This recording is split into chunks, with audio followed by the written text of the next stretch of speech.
سے پہلے چاند کے تعلق سے کچھ باتیں بیان کی گئی۔ ابھی روزہ کچھ ایسی چیزیں ہوتی ہیں جس سے روزہ نہیں ٹوٹتا ہے۔ چنانچہ حضرت ابو ہریرہ رضی اللہ تعالیٰ عنہ سے روایت ہے کہ حضور صلی اللہ علیہ وسلم نے فرمایا جس روزے دار نے بھول کر کھایا یا پیا وہ اپنے روزے کو پورا کرے کہ اسے اللہ تعالیٰ نے کھلایا اور پلایا ہے۔ یعنی بھول کر کے اگر کوئی کھا رہا ہے پی رہا ہے تو اس سے روزہ نہیں ٹوٹتا، اسے اللہ تعالیٰ نے کھلایا اور پلایا ہے۔ واقعتاً بھول کر کے ہو، جان بوجھ کر نہ ہو، ذرا بھی اگر علم کا معاملہ رہا تو روزہ ٹوٹ جائے گا۔ بھول کر ہی ہونا چاہیے، کیونکہ روزہ اللہ کا ہے، اور بھول کر جب آدمی کھاتا ہے تو کھلانے پلانے والا بھی اللہ ہے۔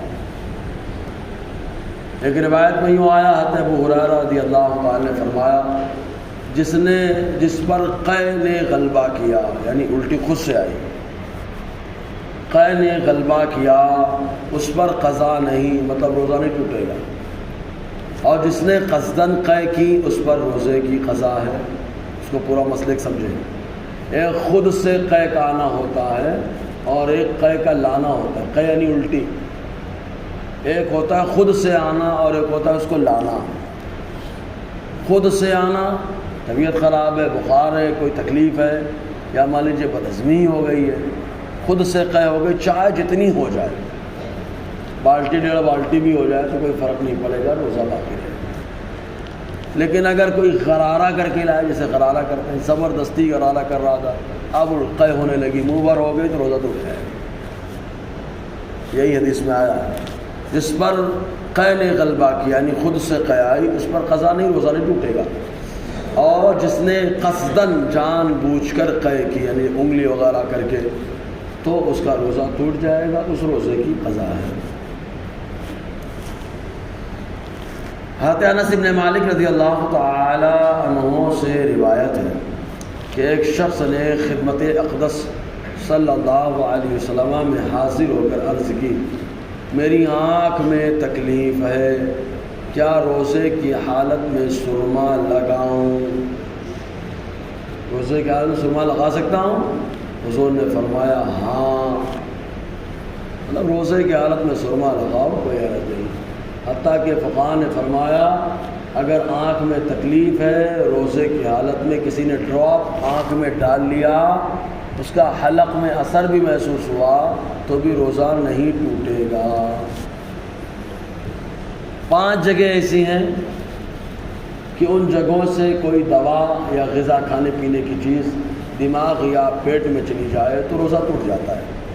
وہ 5 جگہ، 3 جگہ جو ہے نا آدمی کے سر میں ہے اور 2 جگہ بدن کے دوسرے حصے میں۔ وہ 3 جگہ کون ہیں؟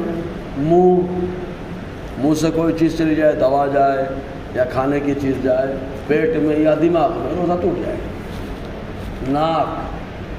ناک سے کوئی چیز دماغ میں جائے یا پیٹ میں جائے، روزہ ٹوٹ جائے گا۔ کان سے کوئی دوا یا غذا کھانے والی چیز دماغ میں یا پیٹ میں جائے، روزہ ٹوٹ جائے گا۔ یہ اوپر کے حصے میں ہے۔ اور 2 پیشاب پاخانے کا مقام۔ یہی 5 جگہیں ہیں جن کو منفس کہا جاتا ہے، ان سے اگر کوئی دوا یا غذا پیٹ میں یا دماغ میں جائے تو روزہ ٹوٹتا ہے۔ اب سوچیں انجیکشن وغیرہ لگوانے سے کیوں نہیں ٹوٹتا؟ اس کی وجہ یہی ہے، انجیکشن دوسری جگہ لگ رہا ہے، منفس میں نہیں لگ رہا ہے۔ ضرورت پڑ گئی باٹلی چڑھانے سے بھی روزہ نہیں ٹوٹے گا۔ سمجھ میں آ گیا؟ یہ ہے مسئلہ۔ تو انہوں نے عرض کی کہ میری آنکھ میں تکلیف ہے، کیا روزے کی حالت میں سرما لگاؤں؟ حضور نے فرمایا ہاں۔ ایک روایت میں آتے ابو سعید خدری رضی اللہ تعالیٰ عنہ سے روایت ہے کہ رسول اللہ صلی اللہ علیہ وسلم نے فرمایا 3 چیزیں روزہ نہیں توڑتی ہیں، بتا چکا ہوں۔ نمبر 1 حجامہ، یعنی خراب خون نکلوانا۔ نمبر 2 قے۔ نمبر 3 احتلام، جس کو نائٹ فیل بھی کہا جاتا ہے۔ تو اب یہ تو معلوم ہو گیا بھول کر کے اگر کوئی کھائے تو روزہ ادھر ہی ٹوٹتا ہے۔ لیکن کوئی روزے دار کو ان کاموں کو کرتے ہوئے دیکھا، معلوم ہے روزے دار ہے، وہ کھانے جا رہا ہے یا پینے جا رہا ہے، دیکھ لیا تو دیکھنے والے پر واجب ہے کہ یاد دلا دے بھائی تم تو روزہ ہو، لیکن اگر کھانے اور نہیں یاد دلایا تو گنہگار ہوگا۔ روزے دار ہے، بھول کر کھا رہا ہے، پی رہا ہے، بڑھیا زبردست ہے، مضبوط ہے، تو یاد دلانا واجب ہے، نہیں یاد دلایا تو گنہگار ہوگا۔ ہاں اگر روزے دار ایک دم لپڑا سپڑا یا مریض ہے، بیمار ہے، یا بوڑھا آدمی ہے، ایک دم کمزور ہے کہ یاد دلائے گا تو کھانا کھانا چھوڑ دے گا، کمزوری اتنی بڑھ جائے گی کہ روزہ نہیں رکھ پائے گا، اور کھا لے گا تو روزہ اچھی طرح رکھ لے گا، عبادت بھی کر لے گا، تو فقہاء نے فرمایا یاد نہ دلانا بہتر ہے۔ فرق سمجھے؟ ایک دم کمزور ہے، معلوم ہے نہیں کھائے گا تو روزہ نہیں رکھ پائے گا، تو وہاں نہ یاد دلانا بہتر ہے، ورنہ یاد دلا دینا یہ بہتر ہے، بہتر واجب ہے۔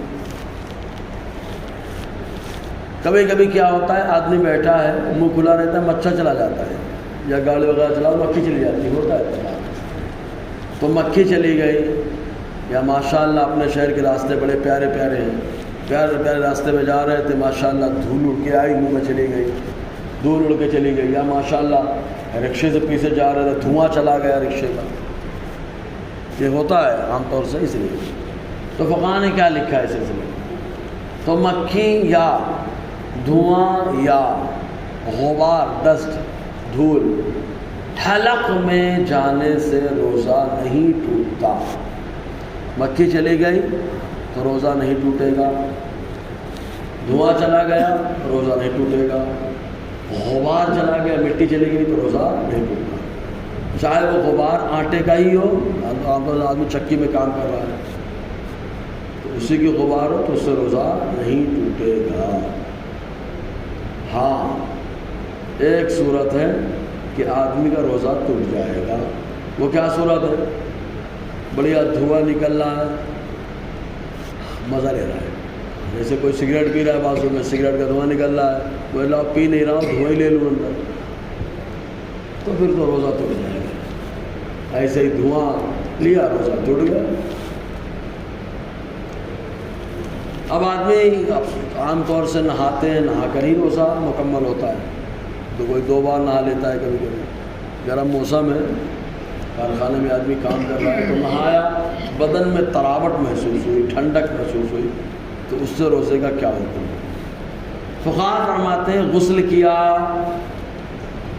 پانی کی ٹھنڈک اندر محسوس ہوئی یا کلی کی، اور پانی بالکل پھینک دیا، صرف کچھ تری منہ میں باقی رہ گئی، تھوک کے ساتھ اسے نگل گیا، یا دوا کوٹی، دوا کوٹتے ہیں نا، دوا کوٹی اور حلق میں اس کا مزہ محسوس ہوا، تب ایسی صورت میں روزہ نہیں ٹوٹے گا۔ کب نہا لیا، ٹھنڈک محسوس ہوئی تو روزہ نہیں ٹوٹے گا۔ کلی کیا، پورا پانی نکال دیا، کچھ تری زبان پہ تو باقی رہ ہی جاتی ہے نا، کتنا بھی تھوک دو آپ، تو وہ تری اگر چلی گئی تو روزہ نہیں ٹوٹے گا۔ ایسے ہی دوا وغیرہ کوٹی، حلق میں دوا کا اثر محسوس ہوا، اس سے بھی روزہ نہیں ٹوٹے گا۔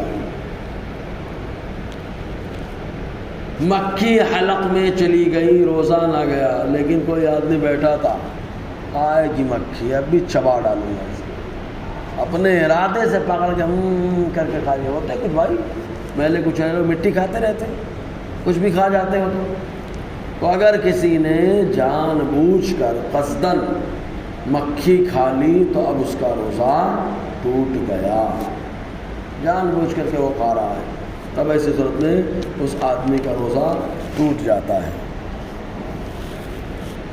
ایک مسئلہ بڑا اہم ہے، وہ سن لے۔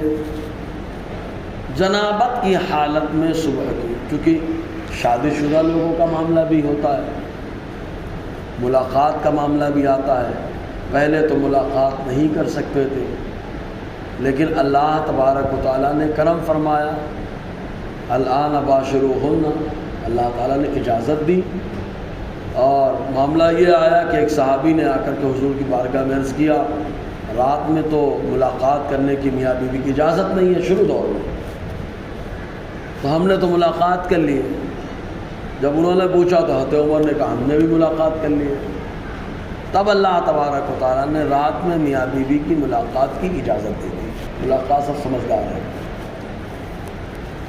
تب جب ملاقات کی تو ناپاک ہو گیا، ناپاکی کی حالت میں سویرا کیا۔ اب اپنے یہاں کیا ناپاک ہو گیا، سویرے نہانا بولے تو تانے کا باعث بننا، ایسا بھی معاملہ ہوتا ہے۔ لوگ مذاق اڑاتے ہیں، حالانکہ ایسے مسئلے پہ مذاق نہیں اڑانا چاہیے، بلکہ نظر انداز کر دیا جائے۔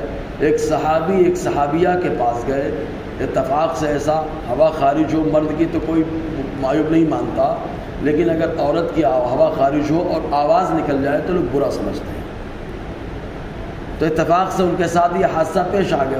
وہ صحابی پوری زندگی ان کے سامنے بہرے ہونے کی ایکٹنگ کرتے رہے کہ میں بہرا ہوں، میں نے کچھ نہیں سنا، خالی ان کو شرمندگی سے بچانے کے لیے پوری زندگی ایکٹنگ کرتے رہے کہ میں بہرا ہوں، میں نے کچھ نہیں سنا۔ اندازہ لگایا۔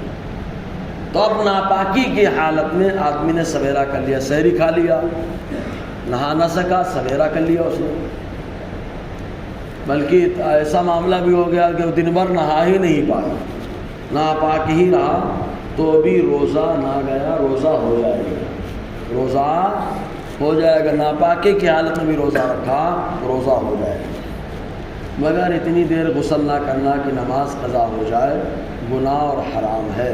حدیث پاک میں ہے ناپاک آدمی جس گھر میں رہتا ہے اس میں رحمت کے فرشتے نہیں آتے، اور یہ نہاتے جو نہیں ہیں عام طور سے اسی لیے کہ تانا دیا جائے گا، مذاق اڑایا جائے گا۔ تو اس معاملے میں مذاق اڑانا ہی نہیں چاہیے، تانا دینا ہی نہیں چاہیے، تاکہ معاملہ نہ آئے، نماز چھوڑنے کی نوبت ہی نہ آئے۔